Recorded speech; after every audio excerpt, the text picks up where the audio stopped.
नमस्कार दोस्तों, स्वागत है आपका मेरे YouTube चैनल पे। हमने एक सीरीज स्टार्ट की हुई है डाटाबेस मैनेजमेंट सिस्टम के ऊपर, जिसमें 40 क्वेश्चंस हम पिछली वीडियो में डिस्कस कर चुके हैं।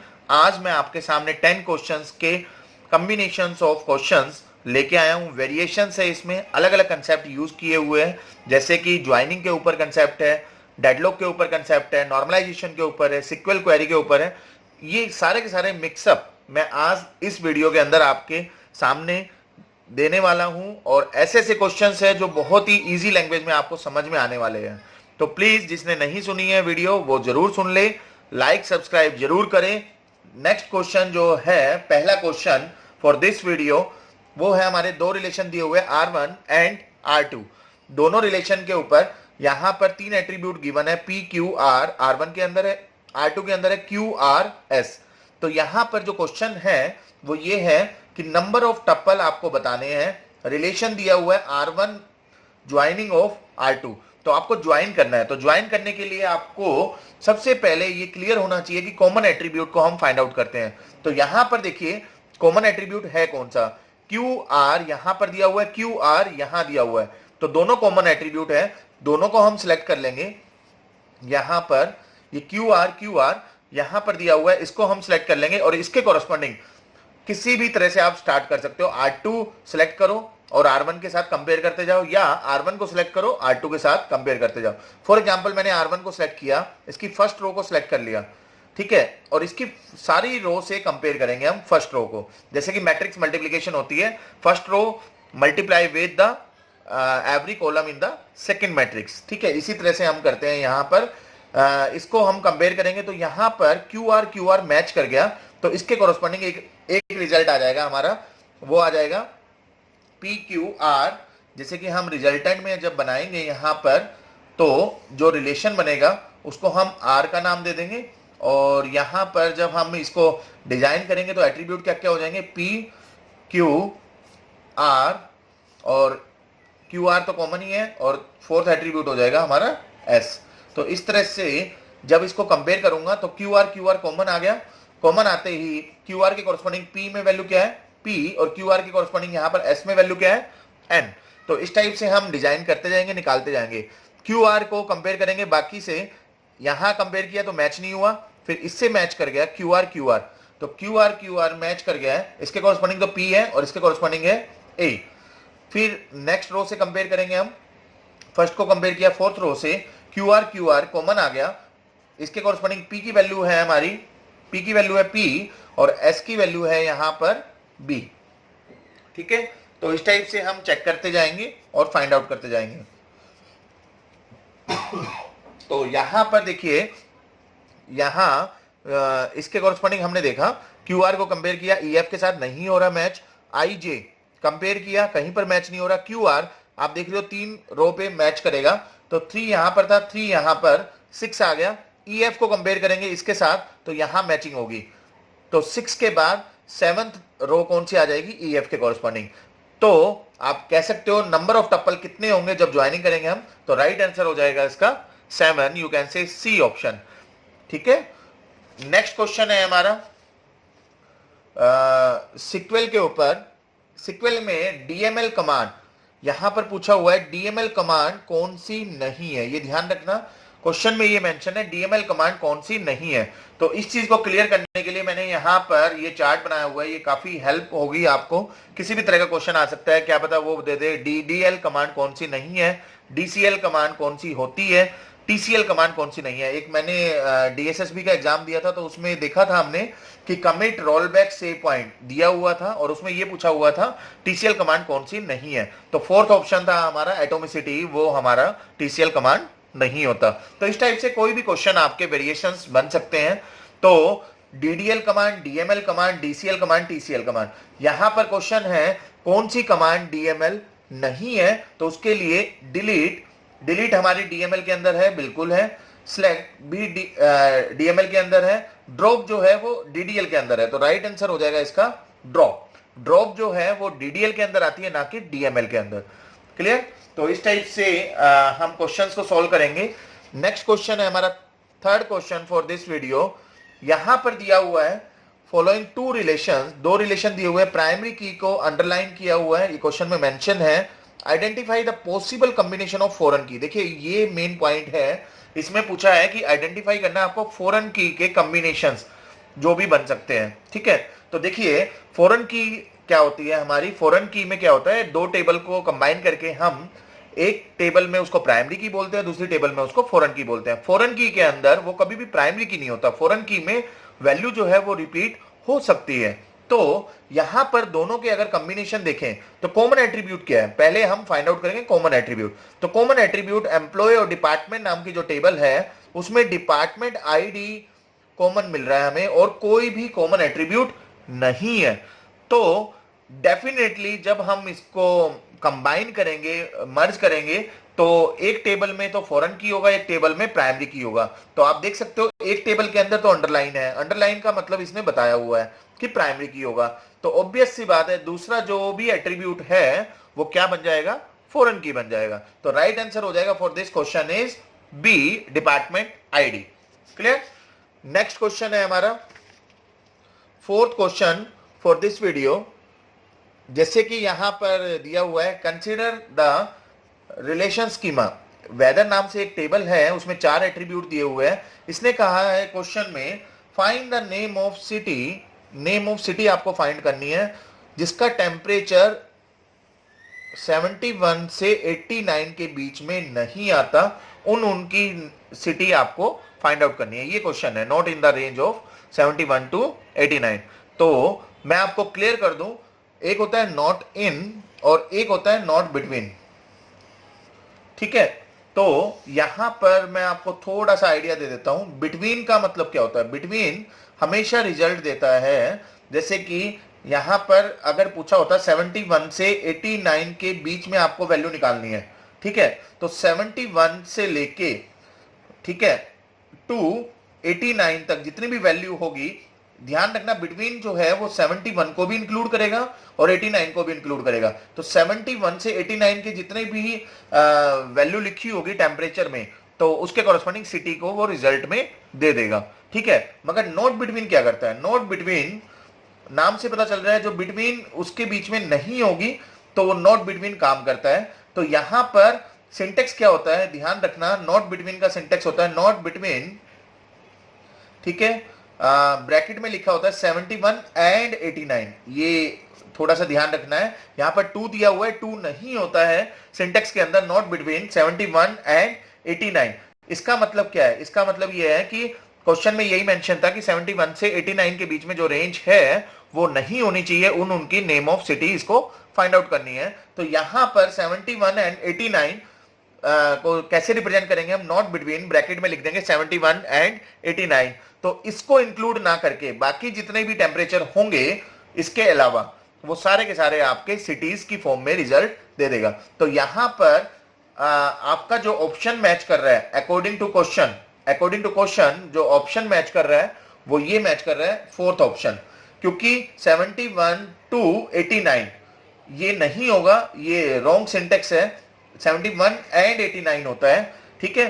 तो इस टाइप से fourth option is the correct. Not in का मतलब क्या होता है, नॉट इन का मतलब आप ऐसे आप निकाल सकते हो, जैसे कि इन होता है, इन क्या करता है और की तरह काम करता है। इन के अंदर जो ब्रैकेट में हम लिखते हैं, जैसे कि मैं लिखता हूं हमें किसी की सैलरी निकालनी है जो कि 1000, 2000 और 3000, 3000 और 3000 की हमें वैल्यू निकालनी है। तो जहां जहां पर भी वो वैल्यू होगी उसके कॉरेस्पॉन्डिंग रो को सिलेक्ट करता जाएगा, ठीक है। इनका मतलब होता है और, ब्रैकेट में हम इस टाइप से देते हैं, जैसे कि हम यहां लिख देते हैं इन 1000, ठीक है, 2000, इस टाइप से हम यहां पर वैल्यू को रिप्रेजेंट करते हैं। तो ये इनका काम होता है। नॉट इन का जस्ट अपोजिट, जो इनको इंक्लूड नहीं करेगा बाकी वैल्यू को दे देगा। तो यहां पर रेंजेस को कभी भी हम नॉट इन या इन यूज नहीं करते। So right answer for this question is D. Clear. Next question है हमारा fifth question for this video and 45th question, जो कि हमारी सीरीज चलती आ रही है उसके हिसाब से मैंने नंबर दिया हुआ है ये। तो ये 45th क्वेश्चन है, तो बहुत ही अच्छा क्वेश्चन है। देखिए यहां पर टेबल दी हुई है, 5 एट्रीब्यूट है, क्वेरी दी हुई है, तो यहां पर बीच में लिखा हुआ है और, ये थोड़ा सा आपको ध्यान रखना है। और यहां पर पूछा हुआ है क्वेरी जो है वो सिलेक्ट करेगी ID from the customers, customer नाम की टेबल है, where salary is greater than 5000 और एज इज लेस देन 25। तो ध्यान रखना और का मतलब होता है कोई भी एक कंडीशन ट्रू होगी तो रिजल्ट आएगा, ठीक है, कोई भी एक कंडीशन। तो पहले सैलरी ग्रेटर देन 5000 ढूंढ लेते हैं हम। तो सैलरी 5000 ग्रेटर कौन कौन सी है, 6500, 8500 और 10000, ये तीनों रो को सिलेक्ट कर देगा। पहली कंडीशन ट्रू है, दूसरी कंडीशन हम देखेंगे ही नहीं, रिजल्ट आ जाएगा। फिर दूसरी कंडीशन भी देख लेते हैं, ठीक है। एज लेस देन 25, कौन कौन सी रो सिलेक्ट हो जाएगी, 22 सिलेक्ट हो जाएगा, 24 सिलेक्ट हो जाएगा, लेस देन 25, 23 सिलेक्ट हो जाएगा, लेस देन 25। ध्यान रखना 25 को इंक्लूड नहीं करेंगे क्योंकि लेस देन 25 है, ये थोड़ा सा आपको ध्यान रखना है, ठीक है। तो ये तीनों रो आपकी सिलेक्ट हो जाएगी, क्लियर। 25 को इंक्लूड नहीं करेंगे क्योंकि लेस देन 25 बोला है, इक्वल टू नहीं बोला इसने, क्लियर। तो यहां पर दोनों को हम चेक कर दिया है, दोनों के कॉरेस्पॉन्डिंग अगर आप कंक्लूड करो तो इसके कॉरेस्पॉन्डिंग आईडी 3 सिलेक्ट हो जाएगी, इसके कॉरेस्पॉन्डिंग 4 सिलेक्ट हो जाएगी, इसके कॉरेस्पॉन्डिंग 5 सिलेक्ट हो जाएगी, इसके कॉरेस्पॉन्डिंग 6 सिलेक्ट हो जाएगा और इसके कॉरेस्पॉन्डिंग 7 सिलेक्ट हो जाएगा, क्योंकि ट्रू ट्रू पे भी रिजल्ट और जो है वो रिजल्ट देता है। तो बेसिकली ऑप्शन आपका कौन सा मैच कर रहा है, 3 4 5 6 7 आईडी जनरेट करेगा, आईडी क्या आ जाएगी 3 4 5 6 7। तो A option is the right option for this question. Next question है हमारा, बहुत ही अच्छा क्वेश्चन लेके आया हूं मैं, बीसीएनएफ के ऊपर है ये क्वेश्चन। तो यहां पर देखिए नॉर्मलाइजेशन के अंदर बीसीएनएफ हम यूज करते हैं, तो रिलेशन दिया हुआ है, उसमें एट्रीब्यूट दिए हुए हैं, 7 एट्रीब्यूट्स हैं, फंक्शनल डिपेंडेंसी दी हुई है, 4 फंक्शनल डिपेंडेंसी आपको गिवन है। इसने कहा क्वेश्चन में कि नॉर्मलाइज करना है इनटू बीसीएनएफ, बीसीएनएफ तक आपको इसको नॉर्मलाइज करना है। और इसमें जब आप नॉर्मलाइज करोगे, नॉर्मलाइजेशन का मतलब क्या होता है, रिडंडेंसी को रिमूव करना। रिडंडेंसी रिमूव कैसे होती है, फर्स्ट एनएफ में चेक करता है, अगर नहीं है तो उसको नॉर्मलाइज कर देता है। नॉर्मलाइज का मतलब है डिकम्पोज करना, ब्रेक करना टेबल को, ठीक है, डिकम्पोज कर देता है। डिकम्पोज करने के बाद फर्दर फिर सेकंड एनएफ लगाता है, फिर थर्ड एनएफ लगाता है, उसके बाद बीसीएनएफ आती है, ठीक है। इस टाइप से कंपोजिशन होता रहता है। डिकम्पोजिशन क्यों लगाते जाते हैं, क्योंकि रिडंडेंसी उसमें ज्यादा होती है, उसको ब्रेक करके क्या है रिडंडेंसी को हम रिमूव कर देते हैं, ठीक है।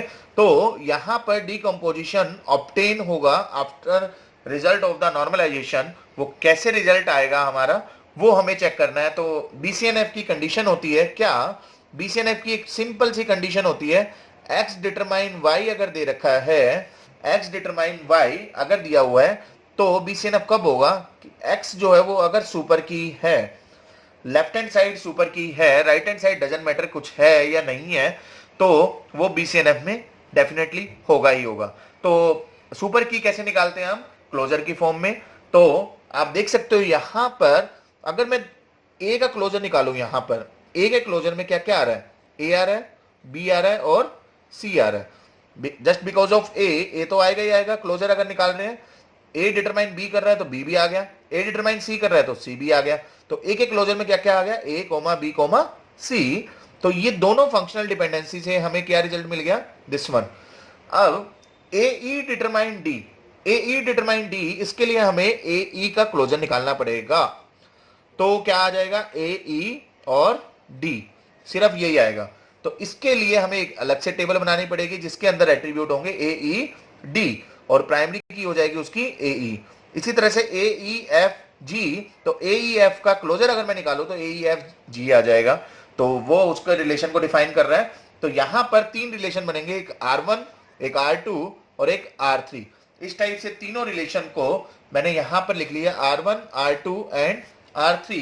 तीनों रिलेशन के कॉरेस्पॉन्डिंग R1 के अंदर क्या क्या एट्रीब्यूट होंगे, ए बी सी, जिसमें से ए जो है वो प्राइमरी की होगा या सुपर की बोल सकते हैं हम। तो आप देख सकते हो R1 ए कोमा बी कोमा सी, ये अंडरलाइन कर रखा है, अंडरलाइन का मतलब है प्राइमरी की या सुपर की। R2 के अंदर है ए ई डी, तो ये ऑप्शन मैच कर रहा है आपका, क्लियर। तो इस टाइप से आपके काफी ऑप्शन जो ये मैच कर रहे हैं, इस टाइप से हम फाइंड आउट करते जाएंगे, क्लियर। तो यहां पर विच ऑफ द फॉलोइंग डिकम्पोजिशन हमें बताना था। तो ए ई डी हो गया, ए ई एफ जी, ये भी यहां पर निकल के आ रहा है। तो राइट आंसर हो जाएगा B, B is the right answer for this question. तो 3 टेबल यहां पर बनेगी, R1, R2, R3, जिसमें से ए बी सी एक टेबल के एट्रीब्यूट होंगे, जिसमें से प्राइमरी की हो जाएगा ए दूसरी टेबल होगी R2 AED बन जाएगा, और उसमें जो प्राइमरी की होगा, देखिए नोट कर रखा है यहाँ पर, प्राइमरी की जो है वो क्या है AE, ठीक है। इसी तरह से R3 इसमें भी AEFG, तो AEF जो है वो क्या बन जाएगा इसमें प्राइमरी की। क्लियर? तो इस टाइप से BCNF को हम डिकम्पोज करते हैं। नेक्स्ट क्वेश्चन है, बहुत ही अच्छा क्वेश्चन है ये भी।